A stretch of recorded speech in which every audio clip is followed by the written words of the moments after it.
Hello students, let me move on the next topic, and next topic is vector product, which is called also cross product.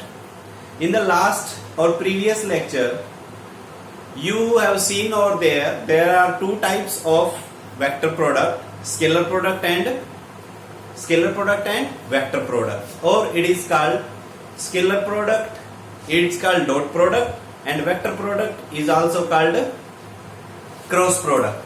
So second type of your vector product is cross product or vector product. It is second type of your product. Multiplication of vector is called cross product, or it is called vector product.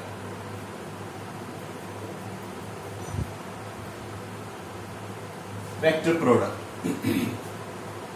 Actually beta, in the previous lecture you have seen that for the dot product we use this relation A dot B is equal to magnitude of A into magnitude of B into cos of theta between A and B.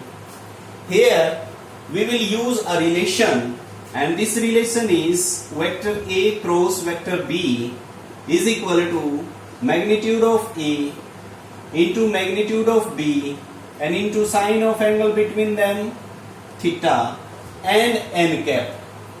Listen students, here is n cap is unit vector, and in the first lecture of vector chapter you have learned over there that unit vector is that vector which have unit magnitude but have a particular direction. So in this case you can say that this n cap just only used for the representation of direction, and this whole thing gives the magnitude. So from this result we can easily understand that when we do the cross product of two vectors, then in the resultant always we will get a vector quantity. That's why it is also called vector product. And for the scalar product, you have seen in the last lecture with examples we have completed that scalar product always give the answer in the form of scalar quantity. It have no direction. So the dot product is also called scalar product, and cross product is also called vector product. Student, clear these things? Again I am repeating. One thing is that why the cross product is called vector product? Because when we do the cross product of two vectors,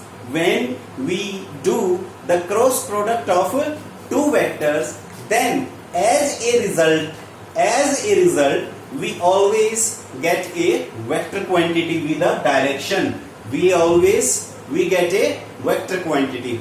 Clear beta? So we have the relation for the cross product A cross B is equal to magnitude of A, magnitude of B, sine of angle between A and B, and the n cap is unit vector which always represent the direction. Clear? This is the formula for cross product and this is the formula for dot product. Now let us start, or we can understand how can we do the cross product of two vectors. Beta, easily you can understand. This is the simple method. How can we do the cross product of two vectors? Very simple it is. Listen carefully. Let we understand it with an example. Let we have a vector is equal to 2i cap plus 3j cap plus 4k cap. Let's say it is simply vector A, and a vector B is equal to 2i cap plus 7j cap plus 5k cap. This is vector B. Now you have a question that do the vector product of these two or do the cross product of these two vectors. Let me understand with simple method. First of all, what you have to do? सबसे पहले आपको क्या करना है?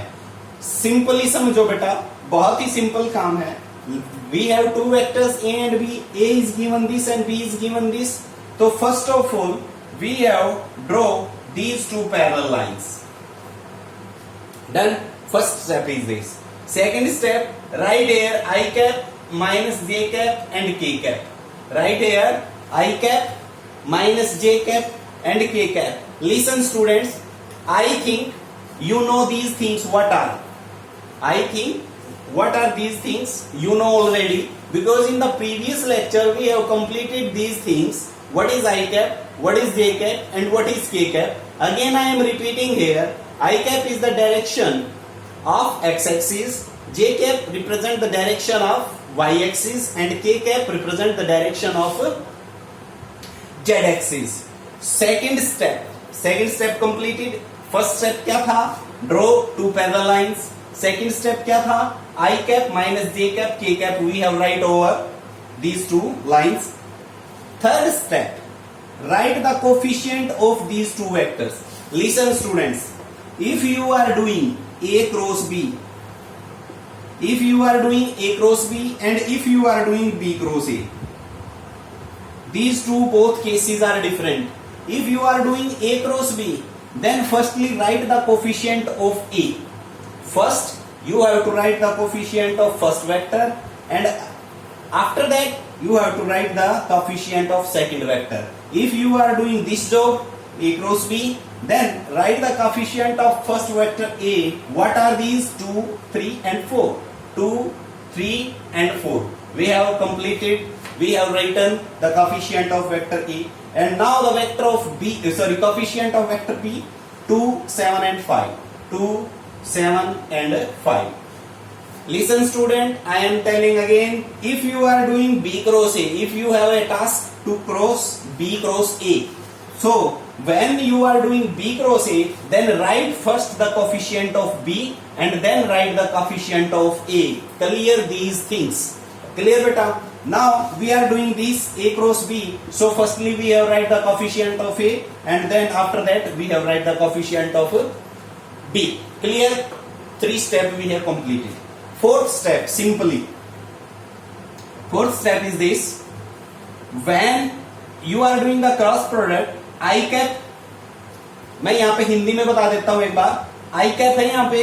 I cap वाली line छोड़ दो बेटा, ये वाली लाइन छोड़ दी, ये वाली लाइन छोड़ दो. क्या बच गए? 3, 5, 4, 7. आपको करना क्या है? I cap लिख लिया, ब्रैकेट स्टार्ट, इसकी इसके साथ माइनस इसकी इसके साथ क्रॉस कर दो. 3 5 जा 15 माइनस 7 4 जा 28. फिर लिखिए माइनस जे कैप लिख लिया. इसको हटा दो, इसको हटा दो, अब इनको रब कर दो. मैं आपको समझाने के लिए रब कर देता हूं. जब माइनस जे कैप का निकालना है तो इस वाली लाइन को छोड़ दो, इस वाली लाइन को छोड़ दो. छोड़ दिया ये. अब ये वाली लाइन छूट गई. इसको हम क्या बोलते बेटा? रो. और इसको क्या बोला जाता है? कॉलम. तो ये रो छोड़ा, ये कॉलम छोड़ा. अब इसकी मल्टीप्लाई करो. 2 5 जा 10 माइनस 2 4 जा 8. डन. प्लस के कैप का निकालना है. देखो कोफिशिएंट के कैप का. के कैप में ये वाली कॉलम रो छोड़ दो और ये वाली कॉलम छोड़ दो. अब क्या रह गया? 2 7 और 3 2.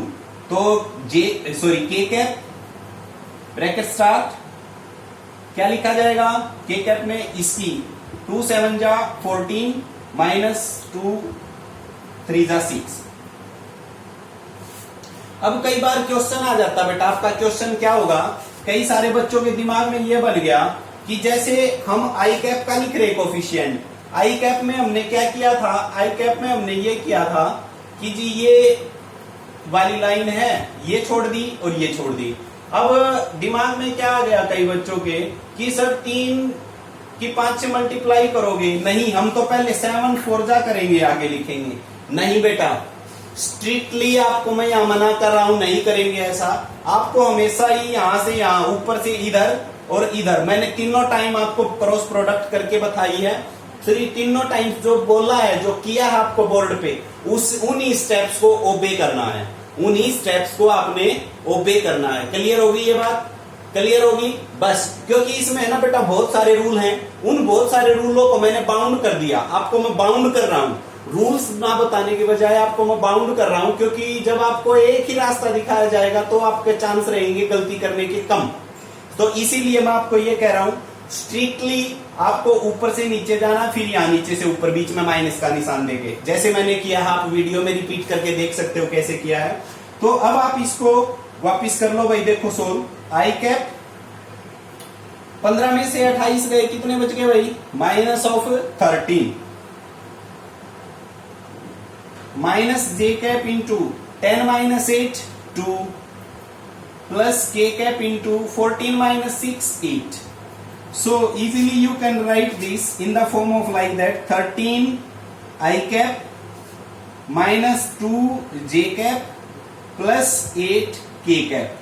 अब देखो बेटा जो ये आंसर आया है, minus 13 J I cap minus 2 J cap and plus 8 K cap, कैसी क्वांटिटी आई है? ये वेक्टर क्वांटिटी आई है। कैसी क्वांटिटी आई है? वेक्टर। इसका मतलब जब हम दो वेक्टर्स को क्रॉस प्रोडक्ट कर रहे हैं, when we are doing the cross product of two vectors, then as a result always we will get a vector quantity. As a result always we will get a vector quantity, hence this product is called vector product. This product is called vector product. Formula आपके सामने ये रहा भाई, formula आप ये याद रखोगे।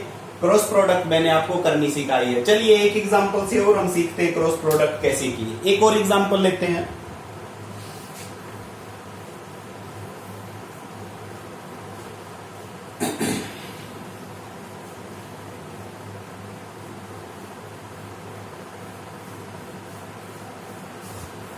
एक और एग्जांपल देखिए।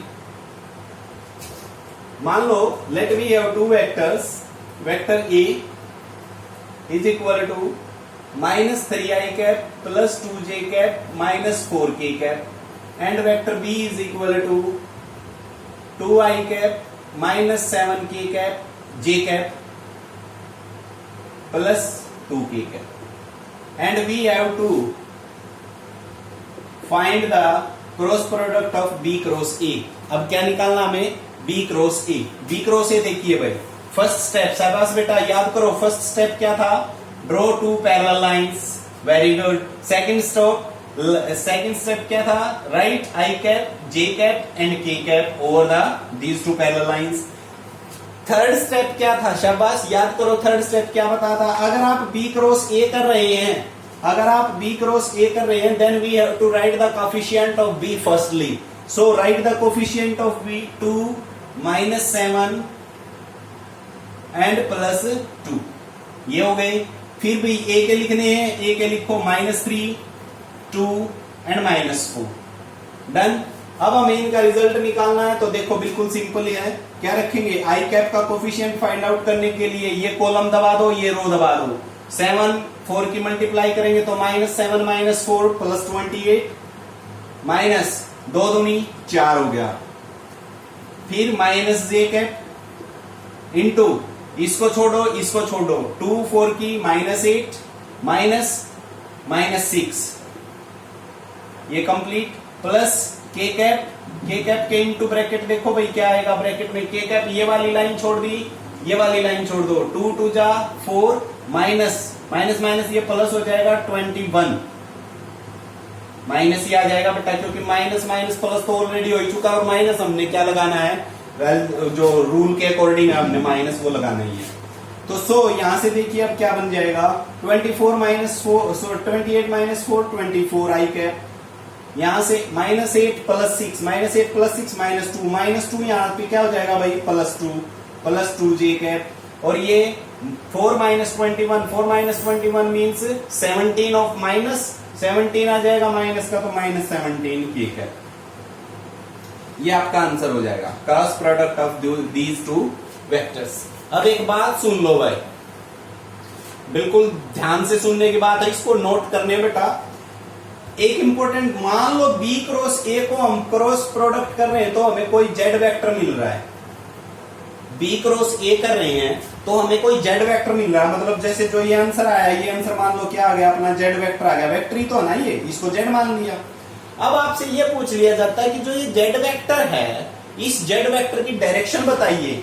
जेड वेक्टर की क्या बतानी है, डायरेक्शन। तो बिल्कुल सिंपल सी है बेटा, जहन में बैठा लेना। आप 10वीं क्लास में करके भी आए हो, मैग्नेटिज्म में करके भी आए हो, मैग्नेटिज्म में मैग्नेटिक फील्ड की डायरेक्शन निकालने के लिए। मान लो वेक्टर ए ये इधर है, वेक्टर बी इधर है, बी इधर है। आपने क्या किया, cross product B cross A किया है। क्या किया है, बी क्रॉस ए।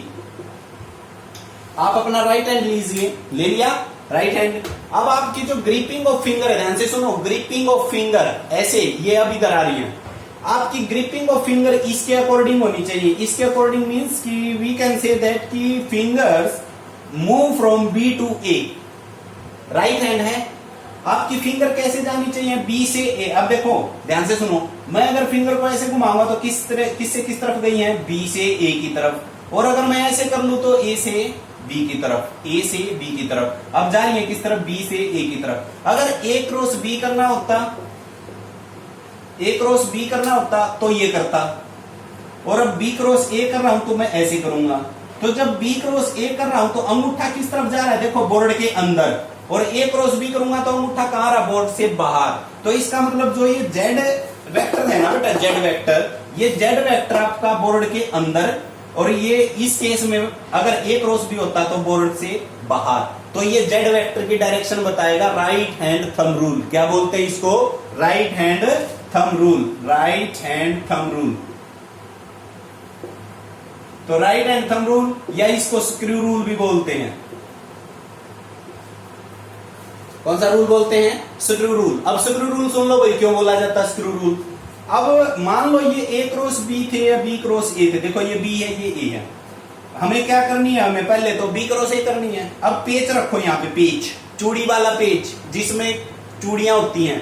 अब उसको जब हम पेन ड्राइव से टाइट करते हैं, पेन ड्राइव से टाइट करेंगे तो वो देखो कैसे घुमाया जाएगा, मेरे हाथ पे ऐसे घुमाया जाएगा यूं, और यूं घुमा के जब ये पेन ड्राइव किस तरफ रोटेट कर रहा है, बी से ए की तरफ। पेन ड्राइव किस तरफ जाना चाहिए, बी से ए की तरफ। अब जब ए क्रॉस बी करेंगे तो पेन ड्राइव कैसे आना चाहिए, ए क्रॉस बी। पेन ड्राइव की मोशन किस तरफ होनी चाहिए, बी क्रॉस ए या फिर ए क्रॉस बी। जब पेन ड्राइव की मोशन हम क्रॉस प्रोडक्ट के अकॉर्डिंग करेंगे तो जो पेज है, जो नट था, वो किस तरफ मूव कर रहा है। अब जब देखो बेटा मैं ऐसे मूव करूंगा, ध्यान से सुनो, ध्यान भटक रहा है, एक बार इधर ध्यान देखो।